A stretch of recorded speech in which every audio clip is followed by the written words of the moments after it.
विद्यार्थी मित्रांनो, मी गंगाधर हंडे आणि या व्हिडिओमध्ये आपल्या सर्वांचे हार्दिक स्वागत करतो।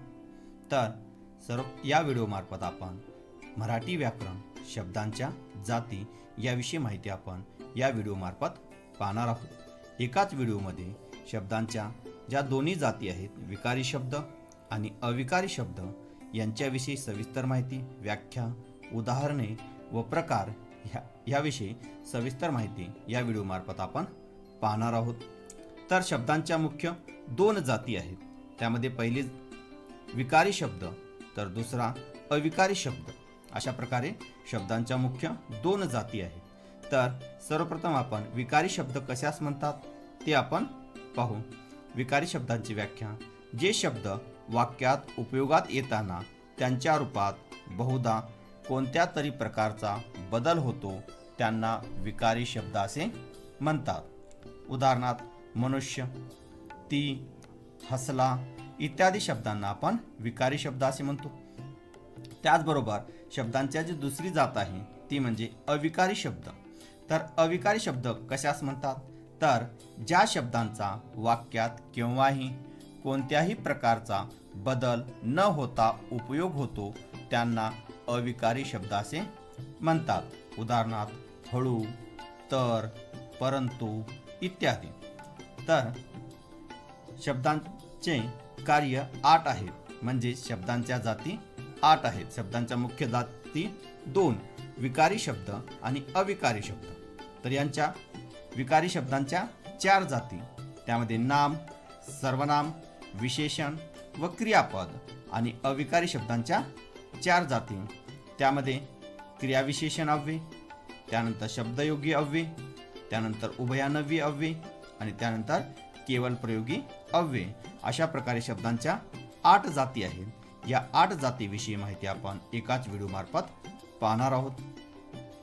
म्हणजे यापैकी पहिल्या 4 जाती विकारी शब्दांच्या असून पुढच्या 4 जाती ह्या अविकारी शब्दांच्या आहेत।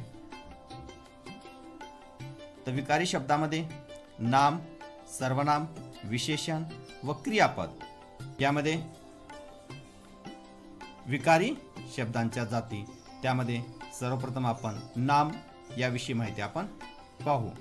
तर नाम म्हणजे कोणत्याही वस्तूला दिलेले नाव, म्हणजे एखाद्या वस्तूला, वास्तूला किंवा व्यक्तीला किंवा ठिकाणाला जे नाव दिलेले असते त्याला आपण नाम असे म्हणतो। तर नामाचे मुख्य 3 प्रकार आहेत, त्यामध्ये 1 सामान्य नाम, 2 विशेष नाम आणि 3 भाववाचक नाम। तर त्याचबरोबर नामाचे 5 प्रकारात सुद्धा वर्गीकरण करता येते, त्यामध्ये विशेष नाम, भाववाचक नाम, समूहवाचक नाम, पदार्थवाचक किंवा द्रव्यवाचक नाम आणि त्याचबरोबर सामान्य नाम।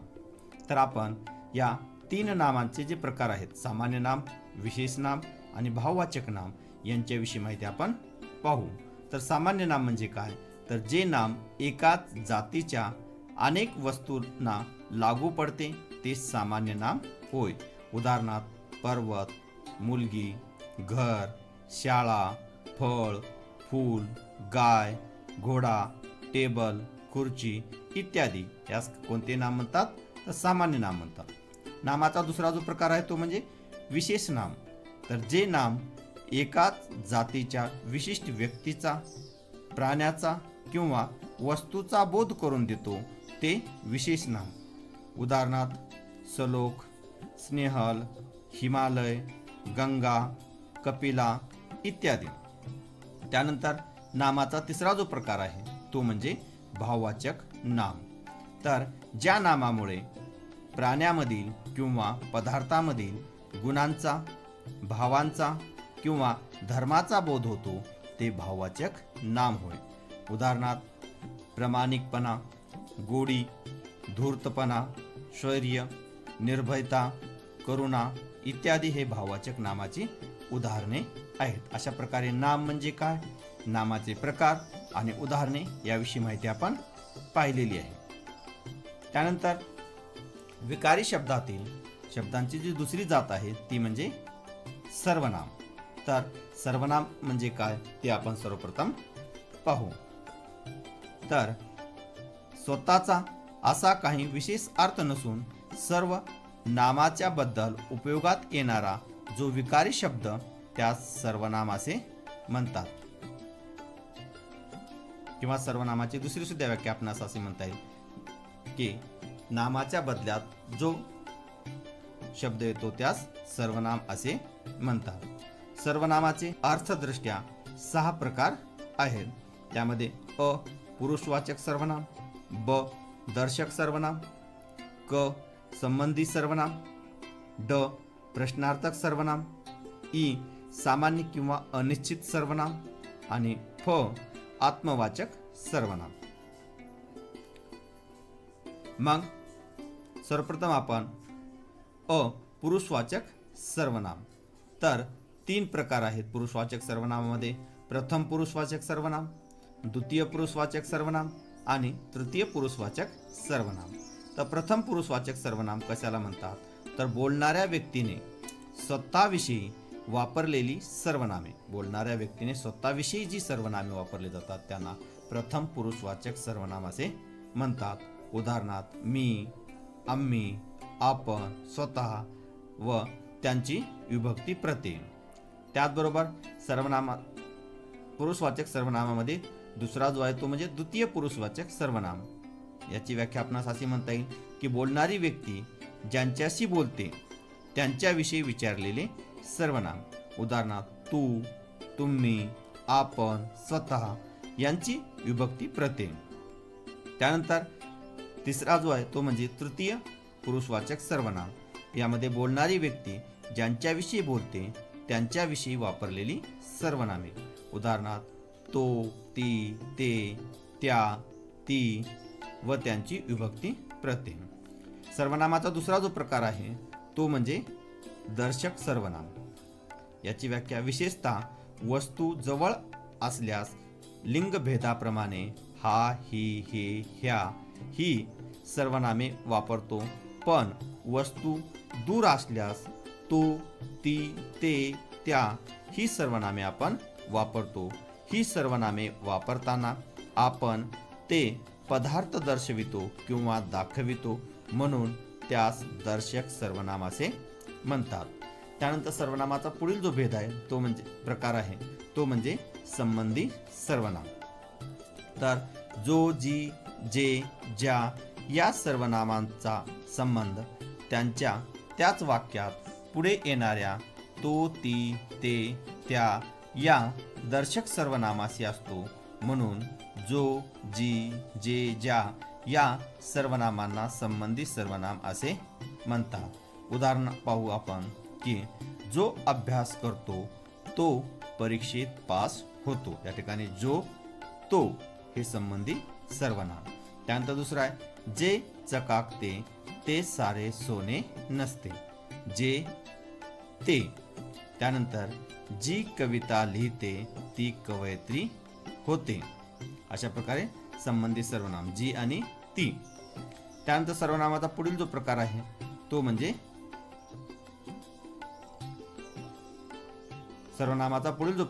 म्हणजे प्रश्नार्थक सर्वनाम. तर वाक्यात प्रश्न विचारण्यासाठी वापरलेली सर्वनामे कोण, काय, कोणास, कोणाचा, कोणी यामुळे प्रश्न विचारता येतो म्हणून ही प्रश्नार्थक सर्वनामे होय. पुढील जो प्रकार आहे तो म्हणजे सामान्य किंवा अनिश्चित सर्वनाम. तर याची व्याख्या प्रश्नार्थक वाक्याव्यतिरिक्त इतर ठिकाणी वापरलेली कोण, कोणास, काय ही सर्वनामे कोणत्या नामाबद्दल वापरली आहेत हे निश्चितपणे सांगता येत नाही म्हणून अशा कोण व काय या सर्वनामांना अनिश्चित किंवा सामान्य सर्वनाम असे म्हणतात. उदाहरणार्थ मिलापच्या पिशवीत काय आहे ते पाहूया. त्यानंतर तुम्ही कोणताही प्रश्न विचारा, स्नेहलचे उत्तर तयार असते. आंबा कोणी खाल्ला हे माहीत नाही. अशा प्रकारे सामान्य सर्वनाम किंवा अनिश्चित सर्वनाम. त्यानंतर सर्वनामाचा जो शेवटचा प्रकार आहे तो म्हणजे आत्मवाचक सर्वनाम. स्वतः व आपण ही सर्वनामे. उदाहरणार्थ मी स्वतः अभ्यास करणार, स्वतः मेल्याशिवाय स्वर्ग मिळत नाही, आपले काम आपणच करावे, तुम्ही स्वतः चहा घ्या, त्यांनी स्वतः मिलापला बोलविले, तुम्ही आपल्या घरी जा, त्यांनी आपले पुस्तक बदलले आहे. आपण ह्या सर्वनामाचा प्रथम पुरुषवाचक व द्वितीय पुरुषवाचक याप्रमाणे उपयोग करणे व आत्मवाचक याप्रमाणे उपयोग करणे यात फरक आहे.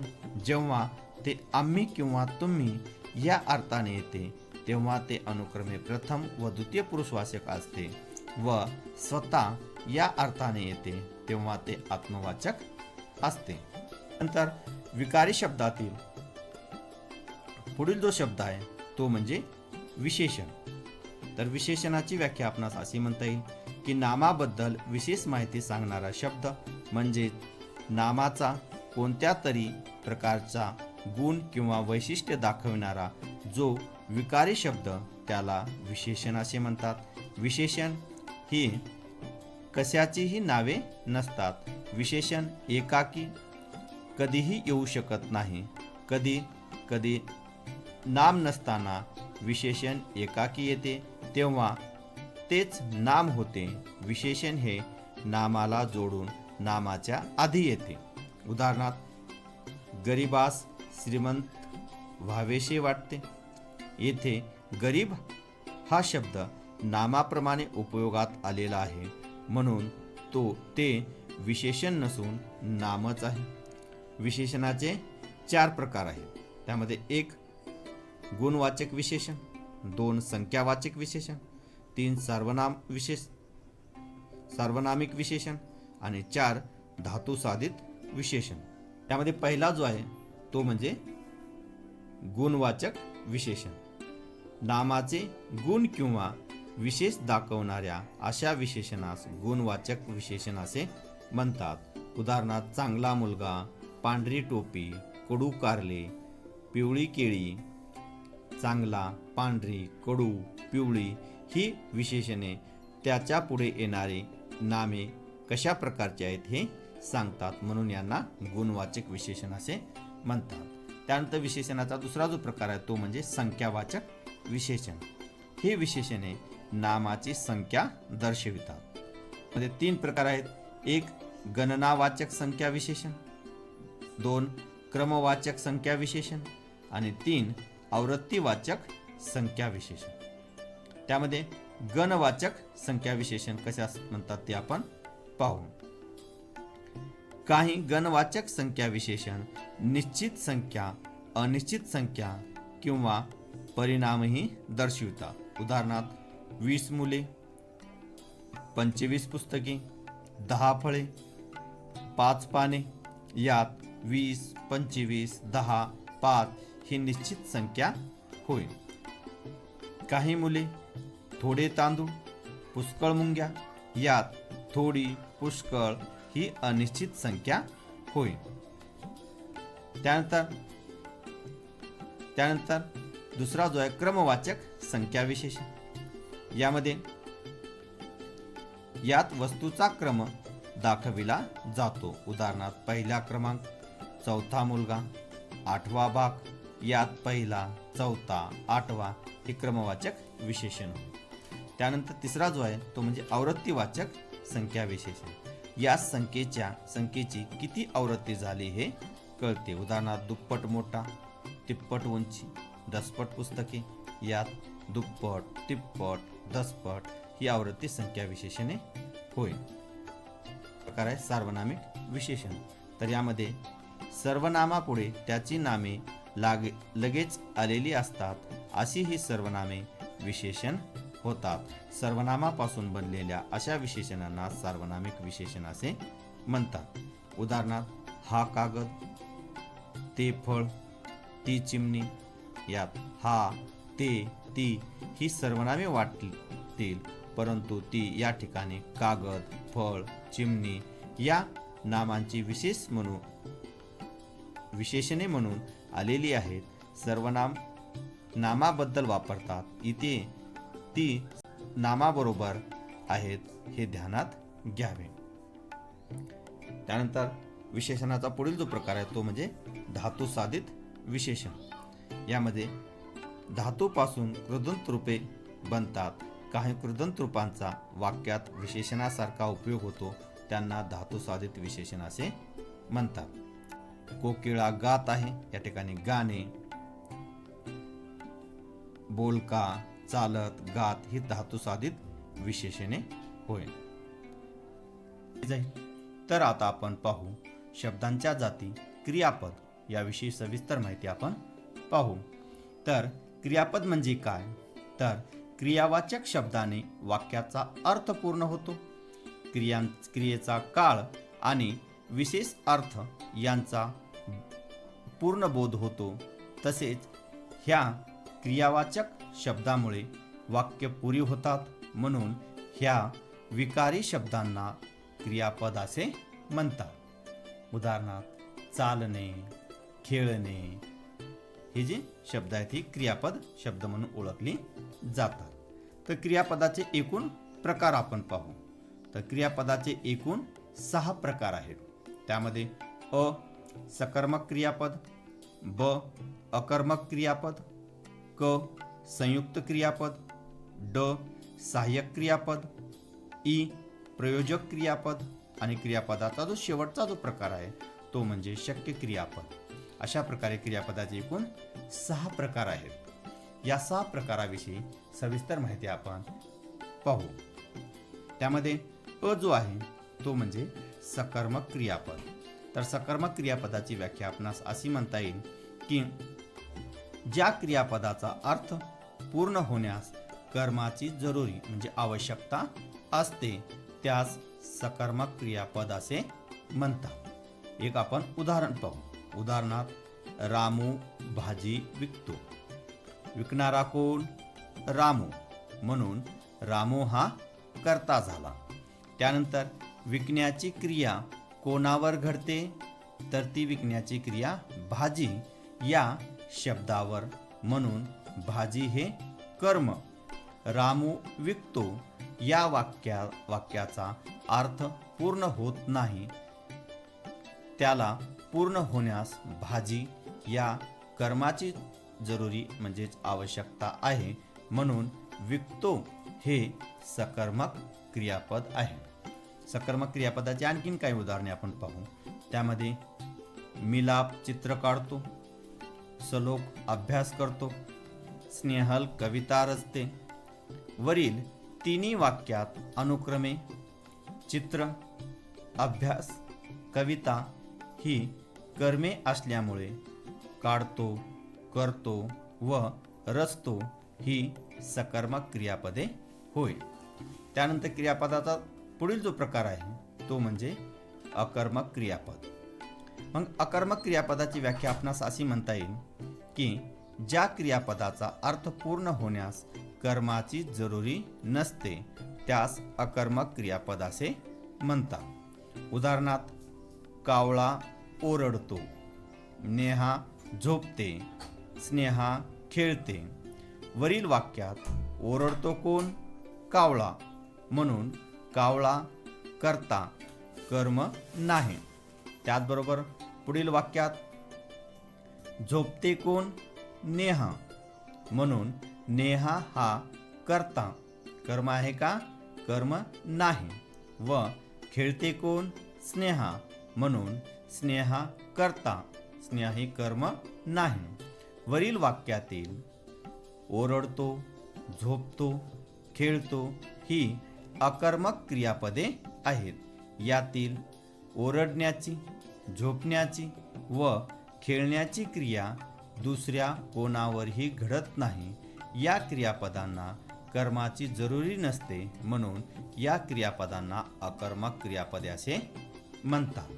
त्यानंतर क्रियापदाचा पुढील जो प्रकार आहे तो म्हणजे संयुक्त क्रियापद व ड सहाय्यक क्रियापद.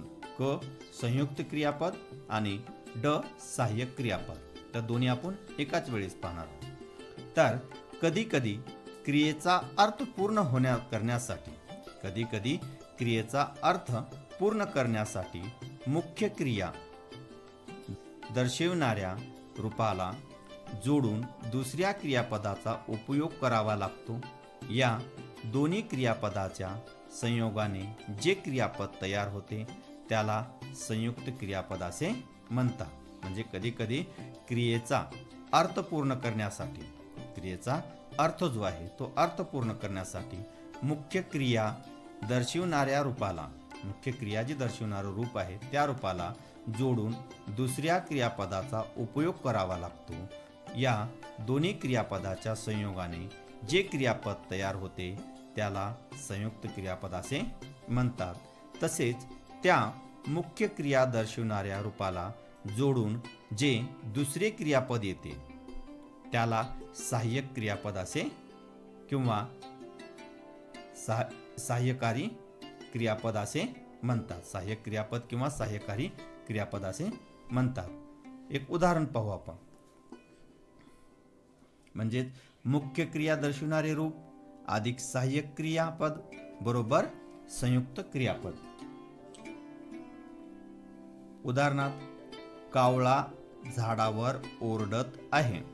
या वाक्यात ओरडत या धातुसाधित ताला आहे या क्रियापदाने सहाय्य केले आहे, पण ह्या संयुक्त क्रियापदाने एकाच क्रियेचा बोध झाला पाहिजे. या ठिकाणी आपण उदाहरण पाहू की कावळा झाडावर ओरडत आहे. या वाक्यात ओरडत या धातुसाधिताला आहे या क्रियापदाने सहाय्य केले आहे, पण या संयुक्त क्रियापदाने एकाच क्रियेचा बोध झाला पाहिजे.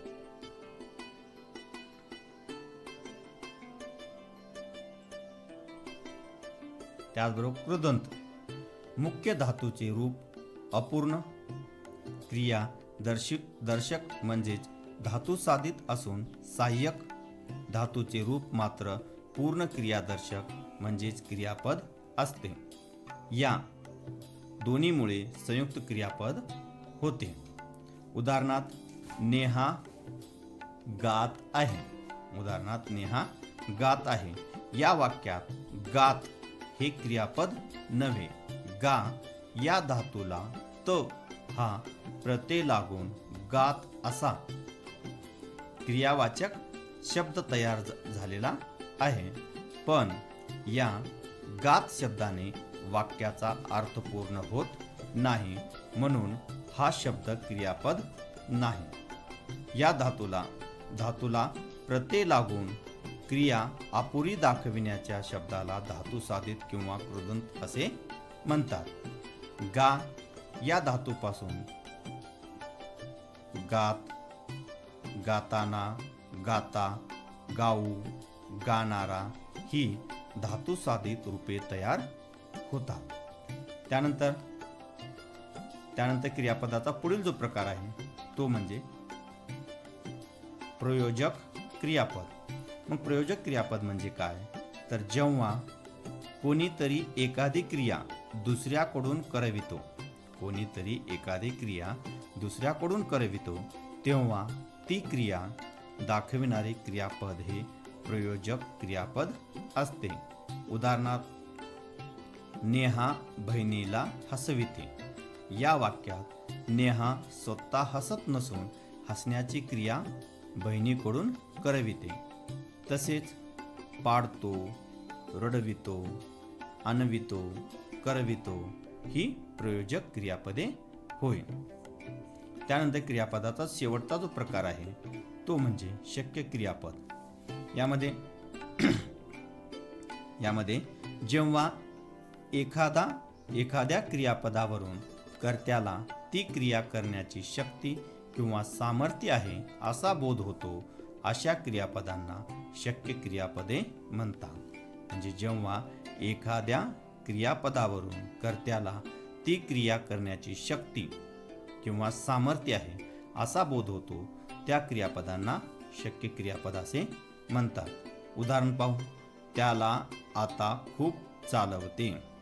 म्हणजे चालवते व जाववते ही जी शक्य क्रियापदे होय, कारण येथे क्रियेवरून शक्यतेचा किंवा सामर्थ्याचा अर्थ कळत असल्यामुळे क्रिया चालणारा कोण किंवा जाणारा कोण असे विचारण्याची अपेक्षा नसून चालण्याची किंवा जाण्याची शक्ती असणारे कोण या अर्थाने प्रश्नानेच अपेक्षित व योग्य उत्तर निघते. अशा प्रकारे या व्हिडिओच्या मार्फत आपण क्रियापद म्हणजे काय, क्रियापदाची उदाहरणे, क्रियापदाचे प्रकार याविषयी सविस्तर माहिती आपण पाहिलेली आहे. विद्यार्थी मित्रांनो, तर आतापर्यंत आपण विकारी शब्द व त्यांचे प्रकार, त्यामध्ये नाम, सर्वनाम, विशेषण व क्रियापद याविषयी माहिती आपण पाहिली. आता आपण अविकारी शब्दांचे प्रकार याविषयी सविस्तर माहिती पाहू. तर अविकारी शब्दांचे 4 प्रकार आहेत. त्यामध्ये 1 क्रियाविशेषण अव्यय, 2 उभयान्वयी अव्यय, 3 शब्दयोगी अव्यय आणि 4 केवल प्रयोगी अव्यय. म्हणजे याची आपण सविस्तर माहिती आपण पाहू. तर त्यामध्ये पहिला जो अविकारी शब्द आहे त्यामध्ये क्रियाविशेषण अव्यय. तर क्रियाविशेषण अव्यय कशास म्हणतात, तर क्रियेचे स्थल, काळ, रीती, संख्या इत्यादी कोणत्याही प्रकारचे वैशिष्ट्य दाखविणारा जो अविकारी शब्द आहे त्याला क्रियाविशेषण अव्यय असे म्हणतात. क्रियाविशेषण अव्यय अर्थदृष्ट्या सामान्यतः 4 प्रकारची आढळतात. त्यामध्ये अ स्थलवाचक क्रियाविशेषण अव्यय, ब कालवाचक क्रियाविशेषण अव्यय, क रीतिवाचक क्रियाविशेषण अव्यय आणि ड परिणामवाचक किंवा संख्यावाचक क्रियाविशेषण अव्यय. तर हे जे 4 क्रियाविशेषण अव्ययाचे प्रकार आहेत त्यांची माहिती आपण घेऊ. त्यामध्ये अ जो आहे तो म्हणजे स्थलवाचक क्रियाविशेषण अव्यय. तर क्रिया कोठे घडली तिचे स्थळ किंवा ठिकाण दर्शविणारा जो शब्द असतो त्यात स्थलवाचक क्रियाविशेषण अव्यय असे म्हणतात. उदाहरणार्थ, येथे खेळू नका, आमची शाळा घरापासून जवळ आहे, येथे, तेथे, पलीकडे, सभोवार, वर, खाली, आत, मागे, पुढे इत्यादी शब्द यांच्या वाक्यातील क्रिया कोठे घडते याबद्दलची विशेष माहिती सांगतात. म्हणून या शब्दांना स्थलवाचक क्रियाविशेषण अव्यय असे म्हणतात. त्यानंतर क्रियाविशेषण अव्ययाचा पुढील जो प्रकार आहे तो म्हणजे कालवाचक क्रियाविशेषण अव्यय. तर यामध्ये क्रिया घडण्याचा काळ दाखविणारे शब्द म्हणजेच कालवाचक क्रियाविशेषण अव्यय होय. उदाहरणार्थ, हल्ली दहिसरला विजेचे दिवे आलेले आहेत, गोकर्णाला पूर्वी मातीचे रस्ते होते. तिसरा उदाहरण, दिवाळीत मुले आठवडाभर फटाके वाजवतात. चौथं उदाहरण, आम्ही वारंवार समुद्रावर फिरायला जातो.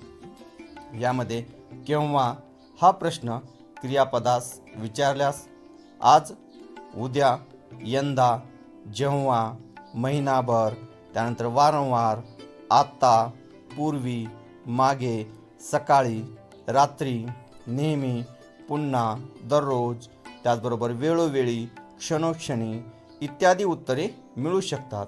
म्हणून याला कालवाचक क्रियाविशेषण अव्यय असे म्हणतात. त्यानंतर क्रियाविशेषण अव्ययाचा पुढील जो प्रकार आहे तो म्हणजे रीतिवाचक क्रियाविशेषण अव्यय. यामध्ये क्रिया घडण्याची रीत दाखवणारे शब्द म्हणजे कसा, कशी, कसे या प्रश्नांनी क्रियापदाकडून येणारी उत्तरे. उदाहरणार्थ, असे, तसे, जलद, सावकाश, हळूहळू, आपोआप, झटपट, खरोखर, खचित, उगीच, फुकट, मुद्दाम, व्यर्थ इत्यादी. उदाहरण पाहूया आपण. मी सावकाश जेवते, तो चटकन दुकानात जाऊन आला. त्यानंतर सलोख फार जलद चालतो. यामध्ये म्हणजे अशा प्रकारे रीतिवाचक क्रियाविशेषणाचे उदाहरणं आहेत. त्यानंतर क्रियाविशेषण अव्ययाचा शेवटचा जो प्रकार आहे तो म्हणजे परिमाणवाचक किंवा संख्यावाचक क्रियाविशेषण अव्यय. यामध्ये क्रिया किती प्रमाणात घडली हे सांगणारे परिमाणवाचक शब्द किती या प्रश्नाचे उत्तर, प्रश्नाने क्रियापदाकडून येणारे उत्तर. उदाहरणार्थ किंचित, अत्यंत, थोडा, मुळीच, भरपूर, अतिशय, काहीसा, जरा, पूर्ण, बिलकुल, कमी, अधिक इत्यादी. त्याचे उदाहरण पाहू. सलोख मुळीच झोपला नाही, यामध्ये मुळीच. त्यानंतर मिलापने पारिजातकाची भरपूर फुले आणली, यामध्ये भरपूर. अशा प्रकारे हे परिमाणवाचक म्हणजे संख्यावाचक क्रियाविशेषण अव्ययी होईल. त्यानंतर अविकारी शब्दामधील पुढील जो प्रकार आहे तो म्हणजे उभयान्वयी अव्यय.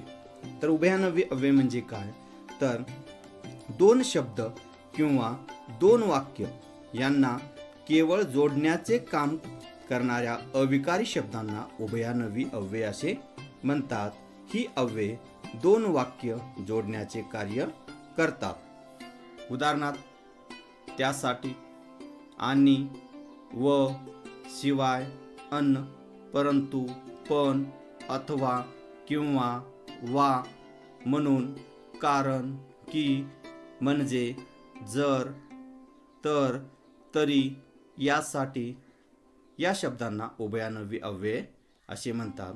उदाहरण पाहू आपण की स्नेहल लक्ष देऊन अभ्यास करते म्हणून तिचा पहिला नंबर येतो. या ठिकाणी म्हणून शब्द हा उभयान्वयी शब्द आहे. त्यानंतर यश मिळावे म्हणून सलोख खूप मेहनत करतो. त्यानंतर मिलापचा पाय दुखत होता तरी तो शाळेत गेला, या ठिकाणी तरी.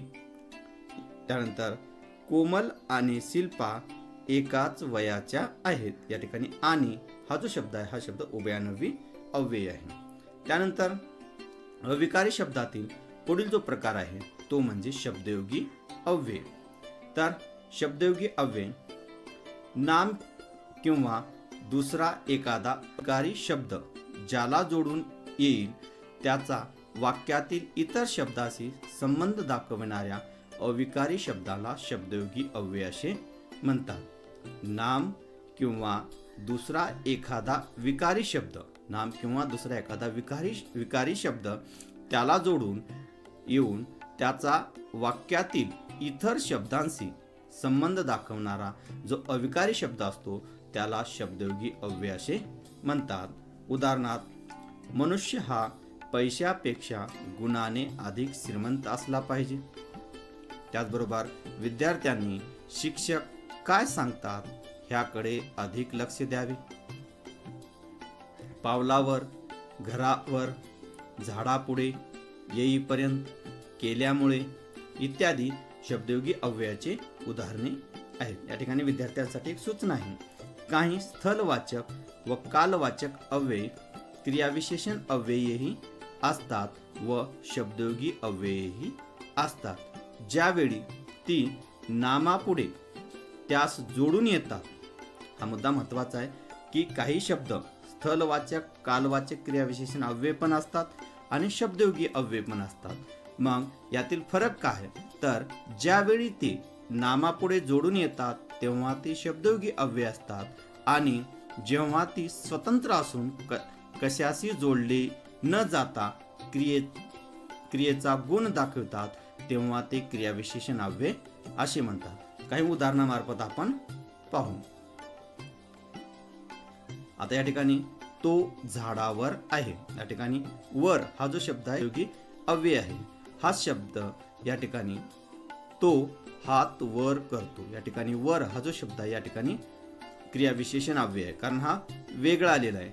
या ठिकाणी झाडावर जोडून आला त्यामुळे वर या ठिकाणी शब्दयोगी अव्यय, तर वर या ठिकाणी क्रियाविशेषण अव्यय. त्याचबरोबर दुसरा उदाहरण आपण पाहू. जेवणानंतर चूळ भरावी, या ठिकाणी नंतर शब्द शब्दयोगी अव्यय आलेला आहे. त्यानंतर ती नंतर डॉक्टरकडे गेली, या ठिकाणी नंतर हे क्रियाविशेषण अव्यय आलेले आहे. अशा प्रकारे शब्दयोगी अव्यय आणि क्रियाविशेषण अव्यय यामधील फरक आपणास लक्षात आलेला आहे. त्यानंतर शेवटचा जो प्रकार आहे तो म्हणजे केवल प्रयोगी अव्यय. याला उद्गारवाचक अव्यय असे देखील म्हटले जाते. उद्गारवाचक अव्यय किंवा केवल प्रयोगी अव्यय. तर याची व्याख्या आपण पाहू. याची व्याख्या आपण पाहू. मनाला एकाकी होणारे हर्ष, शोक, तिरस्कार, आश्चर्य इत्यादी विकार दर्शविण्यासाठी जे शब्द एकदम उच्चारले जातात अशा अविकारी शब्दांना केवल प्रयोगी किंवा उद्गारवाचक अव्यय असे म्हणतात. आपल्या मनात जितक्या प्रकारच्या भावना उद्भवतात तितके त्याचे प्रकार संभवतात. त्या ठिकाणी काही केवल प्रयोगी अव्ययाचे काही प्रकार. तर हर्षदर्शक वाह वाह, आह, वाह वाह, अह, ओह हे हर्षदर्शक केवल प्रयोगी अव्ययाचे उदाहरणे आहेत. त्यानंतर शोकदर्शक दुःख झाल्यासारखे, अरे रे, आई ग, हाय हाय, शिव शिव, राम राम, देवा रे, आई आई हे जे शब्द आहेत हे शोकदर्शक शब्द म्हणून ओळखले जातात. त्यानंतर आश्चर्यदर्शक, अबो बाप रे, अय्या, अगो भाई हे आश्चर्यदर्शक. त्यानंतर विरोधदर्शक, छे, छट, छी, छी छी हे म्हणजे विरोध दाखवण्याचं कार्य करतात. त्यानंतर तिरस्कार, छी, छी, ईश, आह हे तिरस्कार. त्यानंतर प्रशंसादर्शक, वाह वाह, शाबास, भले, ठीक हे प्रशंसादर्शक. त्यानंतर स्वीकारदर्शक म्हणजेच संमतीदर्शक, जी, हां, ठीक, बरे, होय हे संमतीदर्शक. त्यानंतर संबोधनदर्शक, अरे, अहो, अग, ए, रे हे संबोधनदर्शक. अशा प्रकारे मराठी व्याकरण त्यामध्ये विकारी शब्द म्हणजे काय, अविकारी शब्द म्हणजे काय, त्याचे प्रकार, त्यामध्ये नाम, सर्वनाम, विशेषण, क्रियापद, क्रियाविशेषण अव्यय, त्यानंतर शब्दयोगी अव्यय, त्यानंतर उभयान्वयी अव्यय आणि केवल प्रयोगी अव्यय याविषयी माहिती आपण या व्हिडिओ मार्फत पाहिलेली आहे. व्हिडिओ कसा वाटला अवश्य कळवा. धन्यवाद.